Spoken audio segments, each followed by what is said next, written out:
In December 1811, two grisly massacres unfolded just days apart on London Ratcliffe Highway, plunging the city into terror. These murders were so brutal, so shocking, that they changed England's approach to crime forever. This is the story of Ratcliffe Highway murders, a crime spree that gripped a nation and left a legacy of unanswered questions.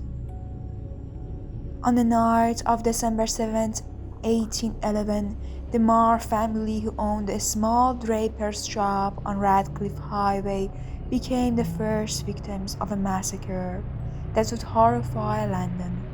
Timothy Marr, his wife Celia, their infant son Timothy Jr., and their family's apprentice James Gowan were all found bludgeoned to death. The only survivor was the family's servant Margaret Jewell, who had been sent out on an errand. The crime scene was a tableau of horror. Blood stained the walls and floor, and the victims' skulls had been brutally crushed with a maul, a heavy shipwright's hammer. The baby's throat had been slit. The ferocity of the attack suggested a killer or killers, driven by more than robbery. News to the murders spread rapidly, with citizens and newspapers alike crying out for justice. But just as the city began to recover from the shock, another bloodbath followed.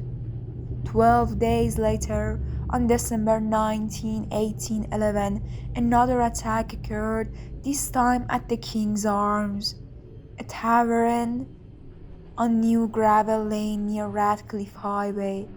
The publican John Williamson, his wife Elizabeth, and their maid Bridget Harrington were murdered in a similarly gruesome fashion.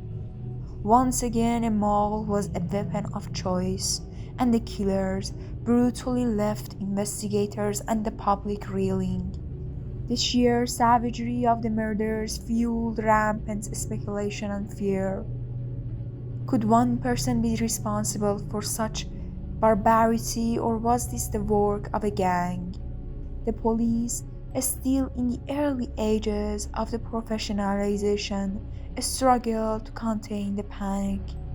Eventually, suspicion fell on John Williams, a sailor with a violent temper and connections to both crime scenes. Arrested and held at Cold Bathfields prison, Williams maintained his innocence, but before he could stand trial, he was found dead in his cell, an apparent suicide. Williams' death left many unanswered questions.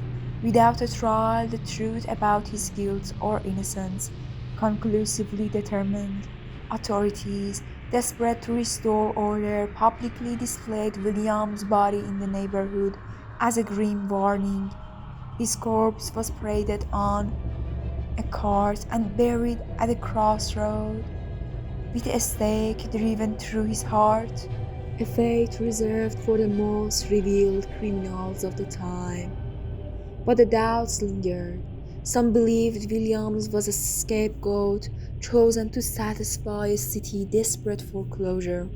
Others pointed to inconsistency in the evidence and suggested that the murders may have been the work of multiple predators or someone still at large. The Ratcliffe Highway murders left an indelible mark on 19th century England, not only for their brutality but also for the changes they spurred. The shocking crimes highlighted the inadequacies of law enforcement and contributed to the eventual establishment of the Metropolitan Police in 1829. Over 2 centuries later, the Ratcliffe Highway murders remain one of England's most infamous unsolved mysteries. Whether John Williams was the true killer or convenient scapegoat, the terror that gripped London in 1811 serves as a reminder of how violence can shatter even the most ordinary lives.